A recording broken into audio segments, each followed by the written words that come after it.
Hey, mulher, seja muito bem-vinda a mais uma entrevista no nosso canal Vozes da Resiliência.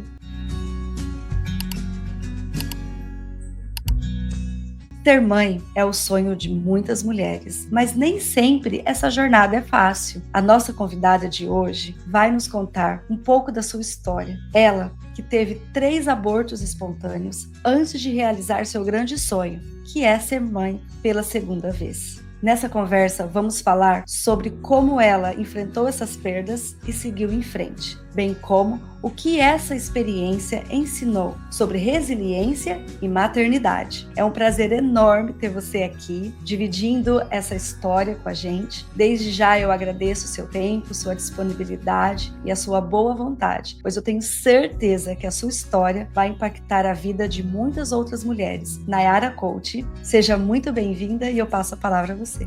Olá, meu nome é Nayara, tudo bem? É um prazer estar aqui, poder conversar um pouquinho com você e conversar com outras mulheres também que estão nos assistindo. Eu moro em Nova York há 14 anos, eu trabalho com pesquisa de medicamentos para uma empresa farmacêutica na área de oncologia e algumas outras doenças, e estou aqui para contar um pouquinho da minha história da maternidade e conversar, bater um papo com vocês. Essa história é tão linda e tão desafiadora, né? Porque a sua história é um exemplo de superação, de resiliência para muitas mulheres, né? A maternidade, ela envolve diversos desafios, né? Desde quando a mulher ou o casal pensa em ter um filho. A maternidade, ela começa o desafio ali, né? Conta um pouquinho pra gente. Você está casada há quantos anos? Eu tô casada, vou fazer 13 anos de casada. 13 anos. E o seu filho mais velho, Samuel, tem quantos aninhos? Tem 8 anos, Samuel. 8 anos. E quando você engravidou do Samuel, ele foi, assim, uma tentativa... Logo que você tentou, ele foi planejado? Como que foi a gravidez do Samuel? Nós já estávamos casados há 4 anos, né? E estávamos planejando ter um filho. Nós somos bem ótimos planejadores. Eu costumo falar que às vezes a gente planeja até demais, né? E nós estávamos planejando com o Samuel. Parei de tomar o remédio e fiquei 6 meses naquele clean, né? Tentando me livrar da medicação e tudo, né? O anticoncepcional e tentando. E Samuel foi rápido. Em 6 meses eu engravidei de Samuel. Logo após o Thanksgiving veio a surpresa de Samuel. Que legal, foi uma surpresa, do Thanksgiving e Natal ali, bem no final do ano, né? Foi. E foi uma gravidez tranquila? Foi uma gravidez tranquila no começo, me exercitava muito, caminhava bastante, né? Porque eu estava fazendo isso, bastante caminhada, bastante exercício, então a gravidez tranquila até o final. Quando chegou na reta final, eu tive pressão alta, né? E que acabou levando a pré-eclâmpsia. Então, no parto, pós-parto, eu tive sessão de pré-eclâmpsia, fiquei internada e tudo, tive bastante dificuldade aí do pós-parto com ele. Mas a gravidez em si, os 8 meses foram tranquilos, né? Só o último mês que foi mais conturbado. E ele nasceu tudo bem? Ele nasceu tudo bem, um menino grandão, quase 5 quilos, bem grandão, E ele é uma graça, né? Samuel é aquela criança assim que cada vez que eu vejo, eu falo, gente, como cresceu, meu Deus! Eu lembro quando eu conheci vocês, ele era tão pequenininho, né? Era quase que de colo ainda. E aí depois do Samuel, quando que vocês planejaram, já que vocês são tão bons planejadores, a ter outros filhos? Quanto tempo depois? Então, Samuel, nós estávamos transicionando, né, em época de carreira, nos capitalizando financeiramente, então estávamos mudando empregos, né? Então eu esperei um pouco mais, a gente foi bastante cautelosos, falamos, vamos esperar uns 4 anos, mais ou menos, Samuel tá grandinho para a gente poder tentar outro neném. E no ano de 2021, foi quando já estava melhorando, passando mais no final do ano, aquela fase da indecisão da pandemia, a gente falou, vamos começar a tentar o próximo bebê. E aí ficamos tentando naturalmente por 1 ano, e eu não consegui engravidar natural. Eu fui no meu médico clínico geral, né, que é o primary care, que a gente chama aqui, e conversei com ele, tudo, ele falou, olha, eu vou te pedir alguns exames para a gente ver como é que tá os seus níveis, né, de folículos, etc, como é que tá. E aí ele falou, olha, eu acho que você precisa ir na sua ginecologista e fazer os exames mais detalhados, porque parece que você não está ovulando todo mês. As suas taxas estão baixas, né? E aí eu fui na ginecologista, ela falou, realmente, você não está ovulando todo mês, eu acho que você deveria procurar um especialista. E foi aí que eu comecei com um médico reprodutor, né? Uma médica reprodutora, eu fui no El Cornell e comecei o tratamento com ela. Aí ela me explicou que os meus óvulos não estavam amadurecendo, né? Eles estavam meio que, como eles chamam, óvulos preguiçosos, né? Eles não chegavam a amadurecer. Então ela falou, você vai tomar um remédio que é bem conhecido, acho que chama Clamid aqui, também acho que o nome é bem similar no Brasil também, e você vai tomar esse remédio, com esse remédio ele vai ajudar a amadurecer os seus óvulos e você vai conseguir ovular e engravidar. Aí nós ficamos fazendo esse tratamento, quando foi em 2022, eu engravidei em julho de 2022. Foi praticamente aí 1 ano e meio de tentativa depois, né? Um ano e meio. Engravidei, né, e estava toda alegre e tudo, quando foi no final de julho, eu comecei a ter sangramento. 1 mês de gravidez, 4 semanas aí, mais ou menos. Comecei a ter sangramento, e aí eu fui pro médico, né, e a médica falou, você tá perdendo o neném. Entendeu? Você tá perdendo naturalmente. E não tem o que fazer, né? Vai para casa e espera passar. Foi muito triste, eu nunca tinha perdido neném antes, né? Então foi um baque, assim, a gente ficou bem chateado, mas ela falou assim que era normal, né? Que acontecia muito isso, para eu não ficar preocupada que depois eu poderia tentar novamente. Ok. Quando foi em setembro, ela falou, olha, você não precisa esperar tanto tempo, né? De uma perca, porque tá tudo ok, fez os exames e tudo, falou, vamos tentar de novo. Eu continuava no remédio e em setembro eu engravidei outra vez. E nessa segunda gravidez, eu também comecei a ter sangramento, né? E a mesma coisa, fui lá na médica, ela falou assim, olha, você tá perdendo o neném, né? E você vai ter que tomar uma injeção para ajudar a abortar, porque o neném está nas trompas, né? Ele não tá numa posição, não tá no útero. E como foi que você reagiu a isso emocionalmente, assim? Foi um baque, assim, né? Porque nós estávamos na esperança. Nisso já eram 2 anos, né? 1 ano natural, mais 1 ano e meio tentando já com remédio, né? Então nós estávamos na ansiedade. Então foi um baque, uma tristeza muito grande. E foi a segunda vez, né? E um tempo muito curto, né? Porque foi um em julho e o outro em setembro. E, inclusive, eu estava com amigos em casa e até às vezes as pessoas querem te dar uma palavra de conforto, mas não sabe o que falar e acaba falando alguma coisa que te magoa, sabe? Uma pessoa falou para mim assim, mas será que não foi porque você fez muito esforço, você subiu muito e desceu escada, né? Porque era a época do verão, eu estava fazendo churrasco em casa, né? Eu falei, mas gravidez não é doença, né?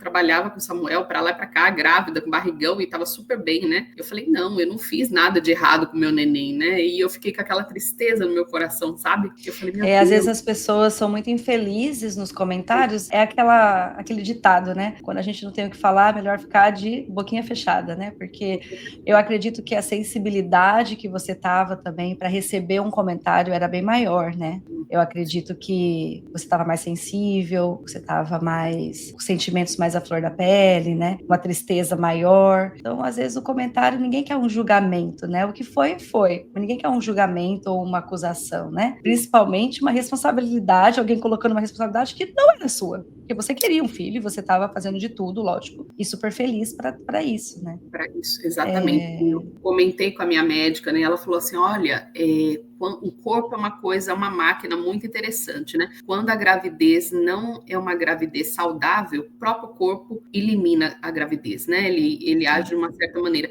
Não se culpe, porque as mulheres tendem a se culpar achando que elas fizeram alguma coisa errada, né? E você não fez nada errado, você estava com a gravidez saudável, você estava tomando as vitaminas, você estava cuidando, você estava checando, entendeu? Então não é nada que você fez, né? Então foi muito importante isso, né? Mas eu fiquei muito abalada, né? Ter que tomar uma injeção para esperar abortar, entendeu? Foi dolorido tudo isso, assim, fisicamente? Fisicamente dolorido, né? São 2 injeções, uma em cada nádega, você tem que ficar lá de repouso dói muito, passo o dia inteiro lá, entendeu? Aquele clima de velório mesmo, né? Porque você tá sabendo que você tá matando um bebezinho, né? Uma vida, né? Entendeu? Por mais que você saiba na sua cabeça que ele não iria vingar, né? Que ele não iria se produzir porque não estava no útero, mesmo assim você fica bem abalada, sabe? Foi bem complicado. Na época eu falei, meu Deus, né? O que eu vou fazer, sabe? Eu fiquei muito, muito triste, muito triste. Eu falei, Senhor, né?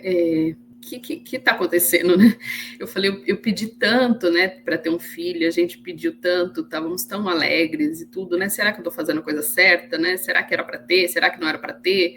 E eu conversava com Deus, eu falei, mas Deus, eu acho que você não ia me impedir de ter um filho, né? Assim, entendeu? Não acho que é essa a resposta, né? E nós ficamos um tempo, paramos um tempo o tratamento, né? E a médica falou, olha, isso acontece, é a coisa mais normal, mas se você quiser parar um pouco, né? Para um pouco, né? Espera alguns meses e tal, depois você tenta novamente. Nisso, a gente esperou mais ou menos uns 6 meses, e aí eu falei assim, Máximo, eu quero tentar mais um, entendeu? Eu quero, eu acho que a gente precisa, a nossa família tá faltando mais alguém, né? Não tá completa ainda, né? E ele falou assim, então vamos tentar, vamos procurar. Eu fui na mesa médica, a médica tinha mudado, ela não estava mais atendendo, né, naquele hospital. E eu pesquisei vários médicos e achei um outro médico também excelente e que era bem mais atencioso, um homem. E ele falou, ele fez toda a bateria de exames comigo e tudo, e ele falou, olha, você tá tudo ok, mas você precisa realmente fazer um tratamento. A gente pode fazer o seguinte, vamos ver, tentar naturalmente, né, com a ajuda de medicamento. Se você não conseguir, a gente tenta com a IVF, né, que é a in vitro. E eu falei, ok. Aí fiz com esse outro médico, né, numa clínica especialista disso. Nesse outro médico foi o seguinte, eu estava fazendo o tratamento, né, e engravidei, e quando foi em agosto de 2020, estava grávida, né, estávamos acompanhando com ele, eu comecei a sentir sangramento de novo, ver sangramento, eu falei, meu Deus, está sangrando, aí eu senti umas dores e fui no médico, né. Mas quanto tempo depois? Você já sabia que você estava grávida? Eu estava grávida já sabia que eu estava grávida, uns 2 meses depois que eu já estava grávida, eu comecei a ter o sangramento e sentir umas dores, né? E eu falei, meu Deus. 2 meses depois de gravidez, isso? Depois de gravidez, já estava 2 meses grávida. E eu falei, gente, não tá normal, entendeu? Eu sentia dentro de mim que não estava ok. E aí eu falei com o médico, ele falou, não, é normal, um pouco de dor e tal, às vezes tem um pouquinho de sangramento. Eu falei, não tá normal. Eu não tô sentindo que essa gravidez está normal. Sabe que você tem aquele sentimento? Eu não sei explicar, um sentimento. Aí o médico falou assim, não, vamos ver. Aí eu falei, olha, doutor, eu tô indo viajar, eu preciso fazer um exame, eu não posso ficar sem ter uma notícia, né? E eu não posso viajar com esse medo, entendeu? Eu ia viajar, acho que a trabalho uma semana, aí eu peguei e fui lá numa clínica, ele fez, né, o ultrassom. Ele falou assim, olha, a gravidez está na trompa, de novo. De novo.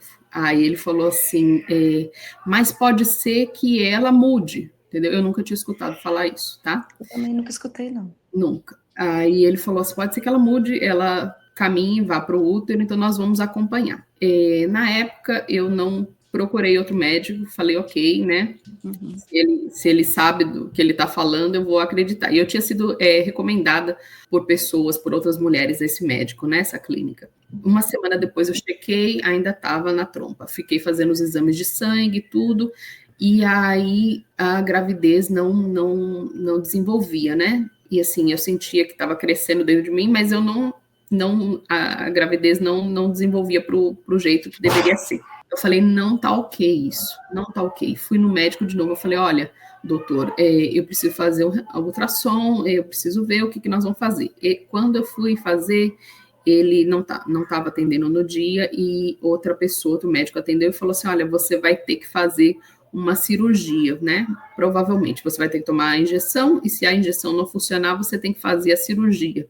E nós não podemos fazer isso aqui, porque nós somos uma clínica. Você vai ter que ir para a emergência do hospital. Para tirar o feto das trompas. Para tirar o feto das trompas. Aí o que aconteceu? Eu fui para o El Cornel de novo, para emergência, e passei um dia inteiro lá. Eles me aplicaram mais uma dose da injeção. Eu estava morrendo de medo da injeção, porque essa Nossa. injeção é uma bomba, né? Eu já tinha tomado a injeção um ano atrás, agora eu estava tomando uma segunda injeção, né? E a injeção tem vários efeitos, né? E uma delas ela pode dar câncer, né? E eu fiquei muito preocupada, muito preocupada. E tomei a injeção, voltei para casa. A injeção não acabou com a gravidez continuou. Entendeu? Nossa. Passaram alguns dias, eu ainda estava sangrando e tudo, voltei lá no hospital. Eles fizeram ultrassom e a gravidez não tinha sido terminada. E os médicos falaram, você vai ter que tirar a trompa. Foi a coisa assim mais dolorosa da minha vida, porque no ultrassom, o técnico que estava fazendo ultrassom era uma pessoa jovem, inexperiente, e estava testando, né, fazendo lá, acho que era o treinamento dele, e ele viu alguma coisa diferente, chamou a supervisora para olhar. E quando ela chamou a supervisora, colocou o som, o que eu escutei? O barulho Coração. do batimento do coração do neném, cara. Ai, Meu Deus, aquilo acabou comigo, me arrebentou de dentro para fora. O que aconteceu? Eu fui fazer a cirurgia para a retirada da trompa, consequentemente do bebê, entendeu? E aquele dia foi o dia assim mais de luto da minha vida toda, entendeu? Porque, né, eu tinha escutado o coração, né? Na hora que o técnico viu que eu escutei o coração, ele rapidamente diminuiu o som, parou o som, entendeu? E me olhou assustado. Eu falei, o que é isso? É o coração, não é? Aí ele falou assim, entendeu? E foi muito triste. Aí fui fazer a cirurgia com uma médica, e na hora da cirurgia eu falei, doutora, ela não queria me ver, ela queria me encontrar já na mesa da operação, né? Já anestesiada para operar. E eu falei, eu não vou operar sem ver a médica, eu não sei quem está me operando, né? Eu quero ver, conversar com a médica. Ela apareceu, o que você quer conversar comigo? Eu falei, eu quero saber o que você vai fazer, como que vai ser, eu quero ver você, né? Eu quero saber que você vai retirar minha trompa correta, entendeu? Não vai tirar a trompa errada. E eu sou jovem, eu quero ter outro filho, então eu quero saber. Aí ela falou assim, olha, eu sou uma médica que opera só emergências, eu não sou a sua médica. Foi muito dura, sabe? Eu não sou a sua médica, eu estou só fazendo essa cirurgia, mas você não precisa se preocupar, porque eu vou fazer do jeito que está anotado, e a hora que eu entrar dentro de você ali, com a câmera, eu vou ver qual que é a trompa danificada e é a que eu vou tirar. Você não precisa uma se falta preocupar. de sensibilidade, né? Sensibilidade zero, entendeu? Zero. Depois eu reclamei para o hospital, para a hierarquia lá de dentro sobre essa médica, me ligaram e pediram desculpa e tudo, porque foi uma coisa muito séria, né? Imagina, a pessoa já destruída, entendeu? Perdendo um filho, né? Indo fazer uma cirurgia para retirar um pedaço dela, não sabia nem se dali para frente eu ia engravidar mais ou não, né? E a médica dizer, não sou sua médica. Sim, você é minha médica, você está me operando, naquela hora ali você é minha médica, né? E naquela hora, o que a mulher precisa? De uma médica que dê atenção, que dê confiança, né? Que você saiba que você pode confiar que a pessoa está ali, né? E te apoiando, né? Não sendo grossa com você e fria no momento que você já está tão destruída, entendeu? E nessa época eu estava tão destruída, eu não tinha com quem falar, porque ninguém fala sobre isso, né? Ninguém fala quantos bebês perderam. Parece que é um tabu entre as mulheres, sabe? Você mostrar a vulnerabilidade, né?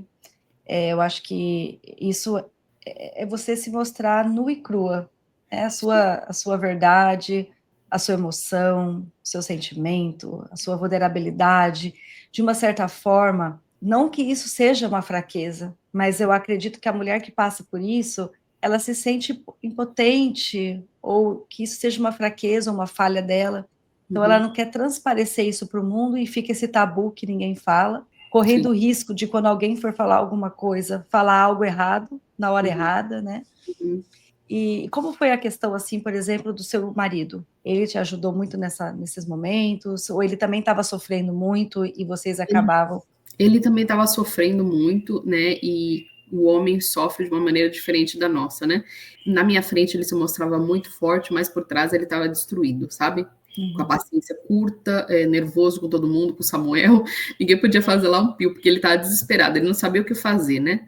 E quando eu falei para ele do batimento cardíaco do bebê, ele ficou arrasado, entendeu? Ele falou, não acredito, cara. Ele falou assim, chorou, entendeu? Ele falou assim, é uma dor assim que não tem explicação, entendeu? Você fala, meu Deus, né? Eu não imagino, eu não consigo nem imaginar. Chegou um momento que o bebezinho já estava tão vivo, entendeu? E ele estava com tanta vontade de viver que a injeção não resolveu, entendeu? E não calou ele, né? Digamos assim, ele queria viver, ele queria muito viver, né? Eu fiquei arrasada, entendeu? Foi um momento muito, muito dolorido. Fiz a cirurgia, voltei para casa no dia seguinte e depois dali eu entrei assim num poço fundo, sabe? Eu nunca tive depressão na minha vida, eu sempre fui uma mulher muito esforçada, que corre atrás, eu nunca me deixei abater, sabe? Eu sempre fui guerreira, assim, ficar triste um pouquinho, daqui a pouco, não posso, entendeu? Levanta o peteco. Sempre passando força para o outro, né? Tantas vezes também nas nossas conversas, sempre animada, sempre feliz. Sempre, entendeu? Sempre feliz, sempre animada, eu nunca me deixei abater, eu sempre falei assim, não temos tempo para isso, entendeu? Nós não temos tempo, a nossa vida é muito corrida para ficar triste, vamos ficar triste um pouquinho, vamos chorar um pouquinho, chega, enxugou as lágrimas, mas essa dor foi tão grande que eu não conseguia me levantar, eu não conseguia, eu ficava muito triste, eu chorava o tempo todo, e eu falava com Deus, eu falei, Deus, o que eu fiz de errado? Por que você não quer me dar esse filho, entendeu? O que eu fiz de errado? O que aconteceu? Você está me punindo? Você está me castigando? Eu não via mais alegria em nada, nada, nada. Samuel você acha que sua fé se abalou? Abalou demais a minha fé. Demais, demais, demais, demais. Ali eu fiquei, assim, muito tempo descrente, entendeu? De que Deus estava... me via, entendeu? Achar que Deus não me via mais, que Deus não queria nada comigo, entendeu? Que estava me punindo. Quem te ajudou? E quem mais te ajudou para você superar essa questão? Olha, Máximo me viu no desespero, ele não sabia o que fazer, ele falou, meu Deus, a Nayara está afundando, o que nós vamos fazer? Nós temos um outro filho, né? Eu não posso, eu preciso buscar ajuda. E ele comentou com um amigo nosso no Brasil, e esse amigo, a esposa dele tinha perdido o neném também, e ele falou, olha, eu tenho uma amiga, a irmã de uma amiga minha é psicóloga e trabalha nessa área de luto, né? E ela trabalha com mulheres que já perderam filho e tudo. Eu vou ver se eu consigo contato com ela, mas eu acho que é importante a Nayara falar com alguém, ela precisa de um psicólogo, ela precisa pôr isso para fora, entendeu? Trabalhar nisso. E ele pegou o telefone, né, com essa moça, e Máximo veio, conversou comigo, falou, olha, eu acho que você precisa ter alguém para conversar e tudo. E eu falei, não, eu não preciso, entendeu? Não preciso, eu recusava. Falei, mas terapia, por que eu preciso de terapia? Entendeu? Eu não tenho nada. Eu falei, não, sabe quando você se recusa? Eu falei, não, eu nunca tive isso. Para que agora eu preciso conversar com alguém? Não. Eu sei resolver meus problemas sozinha, porque eu sempre fui muito resolvida, eu nunca precisei de pôr para fora, conversar com ninguém, entendeu? Eu sempre, né, como eu te disse, eu não dava tempo para chorar muito, entendeu? Para me doer tudo. Eu sempre, não, um pouquinho, fico triste, abalada, aconteceu alguma coisa, vai passar. Mas dessa vez eu estava muito no poço, muito. Eu tinha perdido toda a fé, entendeu? Toda a fé. Eu não via mais alegria. Eu ia para a igreja, parecia que eu estava anestesiada. As pessoas falavam comigo, as pessoas falavam, ai, sinto muito. Quando vinha me abraçar e falava que sentia muito ali, me matava. Era pior, porque aí que eu chorava, aí que eu lembrava, entendeu? Aí uma amiga minha falou assim, você já tem um filho, você devia estar contente por isso. Aproveita que você já tem esse filho, tanta gente que não tem nenhum, e você já tem esse, entendeu? Olha. Como se uma coisa substituísse a outra, né? Substituísse a outra, entendeu? Eu acho que você deveria ficar grata. Talvez não é para você ter outro filho, talvez Deus não quer te dar outro filho, entendeu? Às vezes você não está ouvindo a voz de Deus. Eu falei, meu Deus, cara, eu não preciso de que fale nada para mim, eu só preciso que você ore por mim em silêncio, entendeu? Você vai falar uma coisa que vai me pôr mais para baixo ainda, mais em dúvida ainda, sabe? E aí eu comecei a conversar com essa moça psicóloga, eu falei, olha, eu não sei porque meu marido me passou o seu número, eu não acho que eu preciso colocar nada para fora, mas essa é a situação. E ela foi quando a gente acha que não precisa, é quando a gente mais precisa. Mais precisa, mais precisa. Ela falou assim, olha, eu entendo isso que você está passando e tudo, eu tenho mulheres que eu trabalhei com isso, e ela começou a falar sobre a vida dela, quem ela era, o que ela fazia, ela falou assim, cuidei de muitas mulheres em luto. E o que você está passando é um luto grandíssimo, né? Uma pessoa muito querida da sua vida morreu e você precisa dar um nome a essa pessoa. Você precisa passar o tempo de luto dessa pessoa. Você precisa chorar por essa pessoa, entendeu? Tinha um coração, tinha uma vida. E ela me ajudou muito nisso, entendeu? Ela falou, coloca um nome no seu bebê, entendeu? Ai, amiga, força.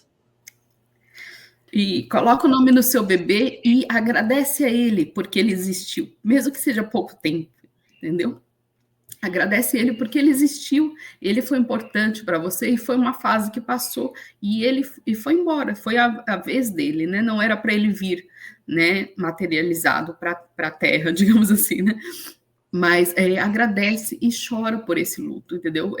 Se dê esse tempo, se dê. Qual foi o nome que você deu? Baby Conte. Eu não sabia se era menino ou menina, né? Então eu não queria colocar um nome de menino ou menina para não colocar um nome que não é dele ou dela, né? Então eu coloquei Baby Conte. Então, que pelo menos ele tinha o nosso sobrenome, né? E Deus sabia se ele era um menino ou uma menina, né? E aí foi isso, menina. Eu fui conversando com ela, colocando para fora, chorando, né? Muitas das minhas sessões de terapia e me despedindo do bebê, orando, né? E conversando com Deus. E aos poucos eu fui cicatrizando o coração, né? Essa foi a verdade, cicatrizando o coração. E eu falei assim, eu vou esperar um pouco, vou ver o que eu vou fazer, né? Não sei ainda. Comecei a conversar com alguns amigos que trabalham na área da saúde e eu falei assim, acho que eu vou procurar um outro médico, não aquele médico, né? Realmente eu fiquei traumatizada com a situação e pesquisei outro médico no Hospital Noel Cornell, na área de reprodução. Muito bom médico, super atencioso. O médico falou, vamos fazer os exames e tudo, né? Você já tomou esses remédios do Clamid, não, você engravidou, mas mesmo assim perdeu. Eu acho que dessa vez você tem que fazer um in vitro, né? Eu acho que é a coisa mais segura de se fazer. Ok, começamos de novo os tratamentos médicos. O tratamento médico para engravidar é uma coisa muito dolorosa para a mulher também, porque você tem que ir milhões de vezes no hospital, fazer várias vezes exames de sangue. Então, você tira 5, 6 potinhos de sangue toda vez que você vai para ver os níveis todos. Então, é doloroso, né? Os seus braços ficam todo roxo, né? E furado, entendeu? E tinha vezes que eu ia lá e já estava com os braços roxos das outras vezes que eu estava fazendo tratamento, né? E minha veia é difícil de achar, então às vezes doía, não achava um braço, achava o outro, furava um, furava o outro. E uma vez eu estava chorando na mesa da nurse, da enfermeira, e era uma enfermeira cristã. E ela me deu até um versículo bíblico, né? E ela falou assim: tem fé, entendeu? Que o que você está buscando, você vai encontrar. Deus vai te abençoar. Não fica assim, entendeu? Um lugar mais improvável para alguém vir me falar de Deus, entendeu? Foi uma mensagem de Deus para você, né? Deus, e eu tava tão brava com Deus, entendeu? Nessa época eu tava brava com Deus, eu tava de mal de Deus, eu não queria saber. Eu falei, Senhor, você não gosta de mim, entendeu? Não gosta. Você gosta de fulano, de cicrano, mas de mim, não. E eu falei, meu Deus, mas por que essa mulher veio falar de Deus comigo, né? Na situação que eu tô. Mas eu não contava, ninguém sabia que eu estava assim, entendeu? O máximo eu não sabia que eu estava brigada com Deus. Ninguém sabia, você me via, você não me imaginava, entendeu? Não transparecia, mas por dentro eu estava ferida. Eu sabia que estava sendo difícil para você, mas eu não imaginava também que estava sendo tão difícil. Quando a gente, né, não se abre, quando não fala, né? A gente se encontra poucas vezes, porque a vida é corrida, né? E é até uma falha, né, de nós, amigas, né? E aí a pessoa, não, tá tudo bem, tô melhorando, tô fazendo terapia, a gente acha que as coisas estão bem, mas muitas vezes por dentro, né? Por a gente dentro. tá destruído. E eu tava destruída. E aí eu fiz todos os procedimentos para começar a IVF, né? E quando foi em julho, eu fiz o último curso com o Máximo online, que era o curso que a enfermeira explicava como que aplicava os remédios, né? E quando ela deu a aula das injeções, que tinha que misturar injeções pozinho, com medida, com líquido, eu olhei para Márcio, Márcio olhou para mim e falei, meu Deus, que é isso? Nós não vamos dar conta de fazer. Você tinha entendeu? que fazer isso em casa. Em casa, sozinhos, entendeu? Sozinhos, nós mesmos tínhamos que fazer. E eu falei, meu Deus, nós não vamos conseguir fazer, eu não sei misturar isso. E se a gente mistura errado, entendeu? E o Márcio falou, eu nunca dei injeção em você, eu não sei dar injeção. Entendeu? O que nós vamos fazer? Veio até um amigo nosso que estava passeando, veio passar uma semana aqui em casa, que é enfermeiro na Itália, e Máximo falou, eu tenho que dar essas injeções, Nayara, eu não sei o que fazer. Ele falou, vou te ensinar a dar injeção. E ele tentou ensinar tal. Eu falei, meu Deus, mas eu não confio na mão de Máximo para me dar injeção. A mão pesada, eu não confio. Para fazer massagem, ele me aperta, dói mais do que fica bom, entendeu? Imagina injeção, meu Deus. E eram quantas injeções? Eram várias injeções. Tinha uma semana eu tinha que tomar uma injeção, acho que por dia, e tinha um dia específico que eu tinha que tomar, acho que umas 3 injeções, e umas que tinha que misturar pó com líquido, entendeu? Para poder fazer a injeção, para poder me aplicar. E aqui na América, eles são muito... eles são tão frios que eles não fazem isso. Acho que no Brasil você vai na clínica e eles aplicam as injeções em você. Principalmente quando é essas mais complexas, né? Aqui não, aqui é do it by yourself, faça você mesmo, né? Então, imagina, entendeu? Aí um vizinho meu que é médico, eu até conversei com ele na época, eu falei, olha, eu vou ter que fazer essas injeções, a gente vai fazer IVF e eu preciso que você aplique em mim. Ele falou, olha, ok, né, eu faço, quando você for começar, você me avisa. Isso em julho. Aí a gente ficou traumatizado, eu falei, quer saber de uma coisa? Nós vamos para o Brasil de férias, né? Vamos embora para o Brasil. Fiquei 2 meses no Brasil de férias e